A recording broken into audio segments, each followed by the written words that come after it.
I'm James Lynch, and this is my stock report for UFC 308, taking a look at the biggest winners and losers from the event. And we're making a bit of history here on the stock report. I started doing this, earlier this year. We have a tie. I really couldn't pick. I was going back and forth on this, but I really think our number one stock riser has to be a tie here. And I think it's pretty obvious if you watch this card, you've seen the results, and it's got to be a tie between Ilia Topuria and Khamzat Chimaev. So we'll start first with Topuria. First fighter to knock out Max Holloway. I know people will say the fight was close up to the third round finish by Ilia Topuria, but it's just the significance of the fact now that Topuria has knocked out Volkanovski and Holloway. Like, that's pretty incredible.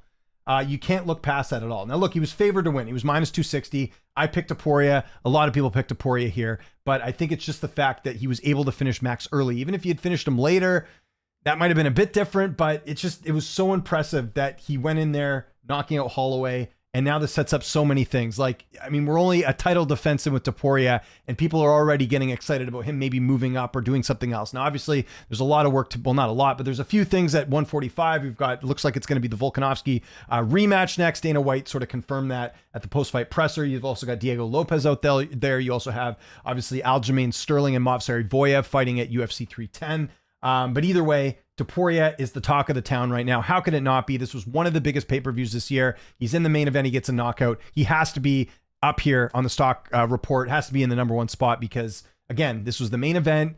He beat a legend in Max Holloway. He finished Max Holloway, first guy to do it. You got to put him at number one. But then it's hard to argue that Khamzat Chimaev should not be number one either. I don't think Whitaker got a single strike in this fight. Chimaev goes in there, takes down Whitaker immediately, and then breaks his jaw. Like, that's the other part we got to look at this thing. It's not even that he got the first round submission. I think people, again, looking at this fight, if you were going to pick Chimaev, it was going to be an early finish. He broke his jaw with a face crank. Like, that's incredible. Like, that's how tough and talented Chimaev is. And he absolutely passed the test, which a lot of people were waiting for, which was him beating a ranked middleweight. He does this. He now can leapfrog Sean Strickland and get that title shot. I think there's a strong case for that. This is going to be very much in people's heads. Robert Whitaker has never been submitted in the UFC. He's been knocked out, but to submit him, and I think his last submission loss, I think was like 2011 or something. It was a long time ago. Very, very, very impressive from Chimaev. Like, it's hard to say, like, what was better? The fact that, Topuria was the first fighter to knock out Max Holloway, or Chimaev not like getting a single bit of damage in this fight and submitting Whitaker as quickly as he did. It's hard to say. So for the first time ever on the stock report, I have to go Topuria and Chimaev as our biggest stock risers. I don't think there's any question there. Also two really passionate fan bases. I was worried if I didn't put one or two that people will get upset. But honestly, I really do believe this. Like, I think you have to put them both as the biggest stock risers on this card. So they are 1 and 1A, or just 1 and 1. I don't think there's really another way to put it. So that's 1 and 1. So who takes number 3? There's no number 2 this week. We got to go number 3. And this one was a bit interesting, like a bunch of different ways you can go, but I think you got to go share a bullet here. Now, here's why. Now, look, share a bullet, favored to win this fight, right? Wins in round 2. I actually thought first round close, right? Like, I think Share a Bullet probably edged this one out, but fairly even fight. It's the way he finished the fight, though, that his stock goes up. Double spinning back fist. You read that correctly. So he hits them the first time, then hits him again on the other side. Crazy highlight reel finish. This was a big card, big performance from him. Calls out Adesanya. Almost wanted to give him a notch down for calling out Adesanya. He's not going to fight Adesanya next. Let's be honest here. He hasn't even beat a ranked guy yet. Like, to talk about fighting a guy who just fought in a title, that's not going to happen. But it's the way he finished this fight. That's what you got to do. Like, people can talk about strength of schedule all you want, but if you're going out there and finishing guys in highlight reel fashion, that's what's going to get you noticed. That's where your stock goes up. So big stock rise here for Share a Bullet. I said this on the Hangout stream. If you guys missed it, him and Michel Pereira is the fight to make. Absolutely the fight to make. Two really good strikers. Let's see what they're made of. Share a Bullet, big stock riser on this card. He gets the number 3 spot. Now, honorable mentions, there's a few. Let's go through the list right now. I had a couple names. You got to put Ankalaev on here because Dana White pretty much confirmed he's getting the title shot. I'll believe it when I see it. And I've been very vocal on Ankalaev getting the title shot as well. Good performance. I thought he looked good. I don't think you can call this fight boring at all. I think it was very entertaining. Ankalaev was just a step ahead in this fight with the striking. And that's the other thing. A lot of Rakic fans said, oh, he's not going to be able to hang with, Ankalaev on the feet. Ankalaev looked fine. In fact, he looked better. So Ankalaev has to get an honorable mention because he's likely getting a title shot next. Another honorable mention on this card is Jeff Neal. I know it ended in an injury with RDA, but I like the way Neal was looking, a lot more aggressive. He was supposed to win this fight. He was a big favorite, but that's Neal's first knockout win, well, I guess since Luque, which was, still a couple of years ago. So Jeff Neal's got to get a bit of an honorable mention. Another honorable mention, we'll go with Aslan, only because he was the underdog. I did see he closed as the underdog in this fight. Aslan getting a 50-second win. You got to mention him as far as the stock going up. I don't really see. Oh, no, it's weird. Near even. Okay, well, before I could have sworn this said he was an underdog. Maybe they messed up. I don't know. But either way, well, yeah, I guess he was the underdog because technically Rafael was closed as the -115 favorite. It's the fact that he got it in 50 seconds. I don't really rate Rafael as being much of an opponent. I talked about his strength schedule on the recap show.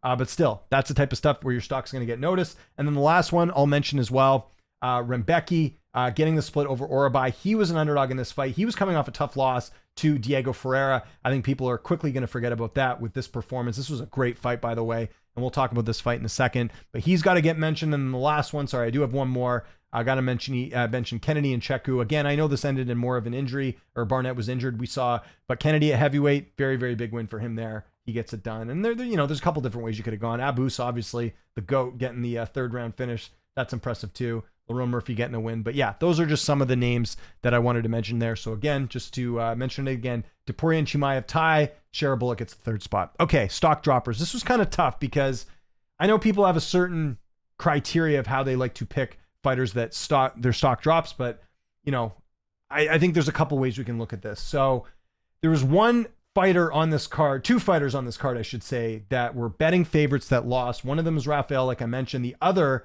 was Urabai. He was favored in this fight. So unfortunately, and I know people may disagree with me because it was a very good fight, he was a -250 favorite. He ended up losing. Now, it was a split decision loss. I think most people watching felt like Rebecca won, but Urabai, I should say, there's a lot of hype behind him. He was 13-1-1. To me, his stock drops the most on this card just because he was a betting favorite. I know there's going to be people saying Holloway or Whitaker or any of these other names, but realistically, though they weren't supposed to win, Urabai was. So by that criteria, which is the criteria I'm using here, he is the biggest stock dropper on this card. But like I said, there's a lot of different ways you can look at it. Now, here's a surprising one for my number 2 pick. It's not Max Holloway or Robert Whitaker. My number 2 biggest stock dropper is a guy that I like a lot. I actually enjoy interviewing him. He's a great guy. But he lost that fight, and that's Renat Fakhretdinov. Carlos Leal got robbed, in my opinion, in that fight. Renat, -225 favorite. Yes, he ended up winning, and typically I don't put fighters that have close fights being as a stock dropper, but I really don't think he won this fight. So that's my opinion. I don't think I'm alone there. Even if you look on MMADecisions.com with Carlos Leal and the media scorecards. Should have had this up to go, but sorry about that, guys. Not a single media member scored the fight for Renat. So there we go. Carlos Leal should have won 30-27, most people feeling like. That's not a good scorecard. To me, it's a robbery when you don't think he won a single round. I think in this case, Carlos Leal won every single round. So again, that's where Renat's stock has to drop.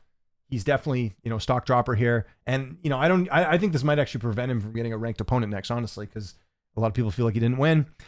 Now, this one, I have to put him here. Unfortunately, I don't like putting him there because he wasn't expected to win, but Robert Whitaker's got to be a stock dropper just for the simple fact that he didn't really do anything to Chimaev. Now, that also speaks to how good Chimaev is. Like, if he can get on you, nothing's going to happen, but like he didn't do anything to Chimaev. So he has to be a stock dropper, unfortunately, and the optics. Whitaker now has lost another key fight. He lost the DDP fight. What was it, last year? He loses this fight. I think the chances of Robert Whitaker fighting for middleweight title again are slim to none.